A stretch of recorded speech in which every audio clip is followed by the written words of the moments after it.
Imagine कीजिए, रात का गहरा सन्नाटा है। आपके सामने एक अलाव जल रही है और दूर से बस ठंडी हवा की सरसराहट आ रही है। आज हम एक ऐसे खौफनाक राज से पर्दा उठाने वाले हैं जिसे सालों तक जमीन के नीचे दफन रखा गया। ये कोई मामूली कहानी नहीं है। ये कहानी है एक उस प्राचीन बरगद की जिसकी डरावनी और उलझी हुई जड़ें सदियों पुराने राज को अपनी गिरफ्त में लिए हुए हैं। तो चलिए इस रहस्य के साए में कदम रखते हैं और जानते हैं कि आखिर वो गांव वाले उस बरगद के नाम से भी क्यों कांपते थे।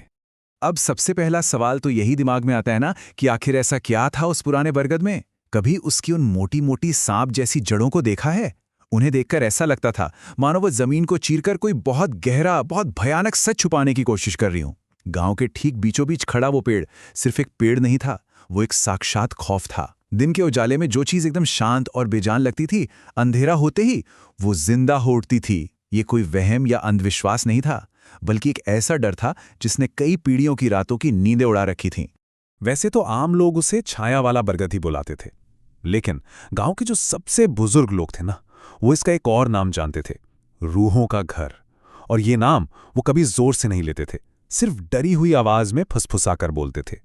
सोचिए, जब किसी जगह का नाम ही इतना खौफनाक हो जाए तो उसके पीछे का सच कितना भयानक होगा। बुजुर्गों की वो सहमी हुई फुसफुसाहटें साफ बताती थीं कि वो पेड़ महज लकड़ी और पत्तों का ढांचा नहीं है, बल्कि किसी दूसरी अनदेखी दुनिया का दरवाजा है। जरा इस फर्क को समझिए। दिन के उजाले में सब कुछ कितना नॉर्मल और सेफ लगता है ना। बच्चे उसी पेड़ के नीचे खेल रहे हैं, किसान अपनी थकान मिटा रहे हैं, औरतें आराम से गपशप कर रही हैं। लेकिन जैसे ही सूरज ढलता, सब कुछ बदल जाता। हवा में अचानक से एक ऐसी अजीब सी ठंडक घुल जाती जो सीधे हड्डियों को चुभती। और सबसे डरावनी बात, बिना किसी हवा के भी उस बरगद की भारी भरकम शाखाएं जोर जोर से हिलने लगती थीं।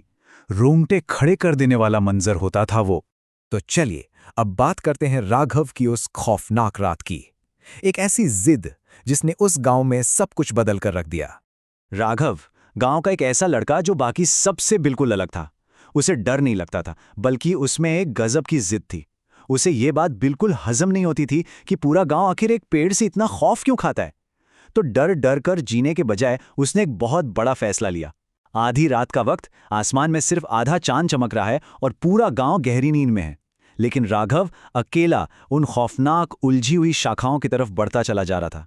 जैसे जैसे वो पेड़ के करीब पहुंच रहा था ना, ऐसा लग रहा था मानो हजारों अनदेखी नजरें उसी को घूर रही हों। सन्नाटा इतना गहरा कि दिल की धड़कन भी शोर लगने लगे। और फिर वो खौफनाक पल आ ही गया। पेड़ के बिल्कुल पास पहुंचते ही हवा अचानक से बर्फ जैसी ठंडी हो गई। पत्तों की सरसराहट अब फुसफुसाहट में बदल चुकी थी। तभी राघव ने हिम्मत जुटाई और उस घने अंधेरे में आवाज लगाई, कौन है वहां? वो सिर्फ एक सवाल नहीं था, वो सदियों पुराने खौफ को दी गई एक खुली चुनौती थी।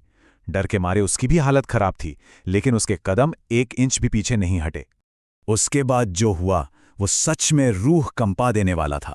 कुछ सेकंड्स का एक बहुत ही भारी जानलेवा सन्नाटा छाया, और फिर उस घने अंधेरे के बीच में से एक बेहद धीमी खोखली सी आवाज गूंजी, तुम क्यों आए हो यहां? यकीन मानिए, वो किसी इंसान की आवाज नहीं थी। वो आवाज सीधे उस बरगद के सायों के बीच से आ रही थी। कोई भी आम इंसान होता तो शायद उल्टे पांव भाग खड़ा होता, लेकिन राघव नहीं भागा। उसने एक बहुत ही गहरी सांस ली और पूरी हिम्मत के साथ बोला, मैं सच जानना चाहता हूं। और बस इसी एक लाइन ने उस बरगद का सीना चीर के रख दिया। जैसे ही राघव ने यह बोला, उस पेड़ की एक सबसे मोटी जड़ धीरे धीरे रेंगने लगी।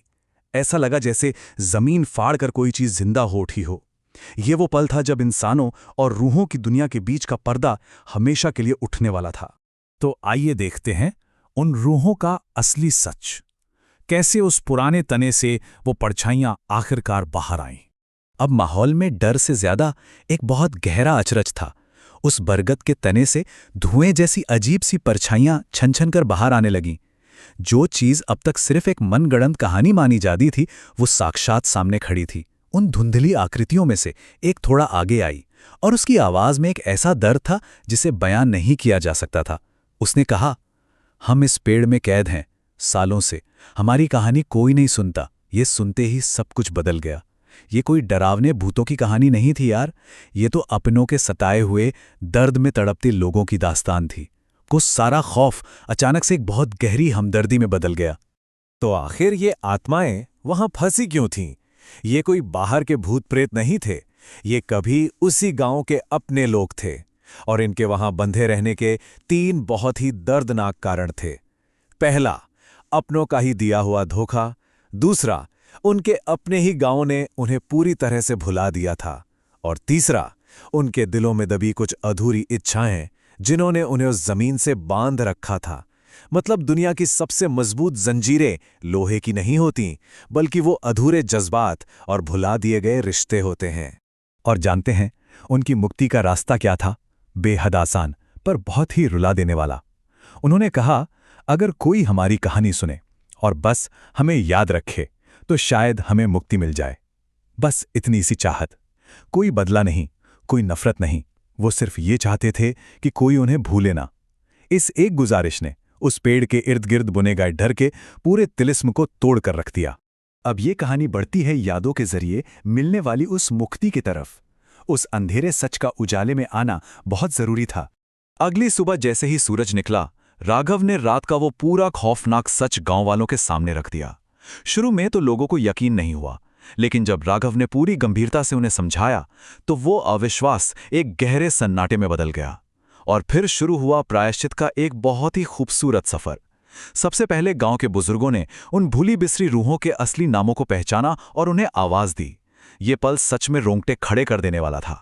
फिर पूरे सम्मान के साथ गांव वालों ने उस पुराने बरगद की जड़ों के पास मिट्टी के दिए जलाए और तय किया गया कि हर अमावस्या यानी नए चांद की रात को वहां उन अपनों के लिए प्रार्थना की जाएगी।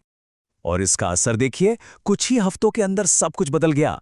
जहां पहले ठंडी डरावनी हवाएं चलती थी, खौफनाक फुसफुसाहटें होती थीं, वो डर हमेशा के लिए गायब हो गया। अब वहां की हवा एकदम शांत थी। उस पेड़ के आसपास एक बहुत ही सुकून देने वाली रोशनी और एक ऐसी शांति फैल गई थी जो सीधे दिल को छूती थी। सिर्फ थोड़ी सी हमदर्दी और यादों ने उस पूरे डरावने माहौल को हमेशा के लिए पावन कर दिया था। और फिर उस गहरी शांति के बीच पेड़ की ऊपरी शाखाओं से बस एक आखिरी बहुत ही धीमी सी आवाज आई, धन्यवाद। ये कोई डरावनी आवाज नहीं थी, ये उन आत्माओं की एक प्यार भरी सुकून वाली आवाज थी जिन्हें फाइनली मुक्ति मिल गई थी। और उसके बाद वो बरगद हमेशा हमेशा के लिए शांत हो गया। ये चीज हमें बताती है कि किसी को बस सुन लेना और उसे याद रखना कितनी बड़ी ताकत रखता है। तो क्या वो रहस्य वाकई पूरी तरह खत्म हो गया? आइए देखते हैं कि आज वो बरगद किस चीज का प्रतीक है। उस दिन के बाद से वो विशाल बरगद कभी किसी के लिए खौफ का कारण नहीं बना, बल्कि वो पूरे गांव के इतिहास, उनकी यादों और उनकी कहानियों का एक बहुत ही खूबसूरत निशान बन गया। है ना कमाल की बात? कैसे थोड़ी सी सच्चाई और हमदर्दी किसी डरावने साये को एक खूबसूरत धरोहर में बदल सकती है। लेकिन हर पुरानी किंवदंती की तरह एक सवाल आज भी पीछे छूट गया है। आज भी जब रात बहुत ज्यादा गहरी हो जाती है और चारों तरफ एकदम सन्नाटा छा जाता है, तो गांव के कुछ लोग कहते हैं कि उस बरगद की शांत छांव में कोई आज भी बैठा मुस्कुरा रहा होता है। क्या वो रूहें सच में चली गईं, या आज भी वो चुपचाप अपने उसी गांव की हिफाजत कर रही हैं? इस एक अजीब सी सिहरन के साथ हमारी आज की ये कहानी यहीं खत्म होती है। सोचने पर मजबूर करती है ना ये बात। खैर, इस रहस्यमयी सफर में मेरे साथ बने रहने के लिए बहुत बहुत शुक्रिया।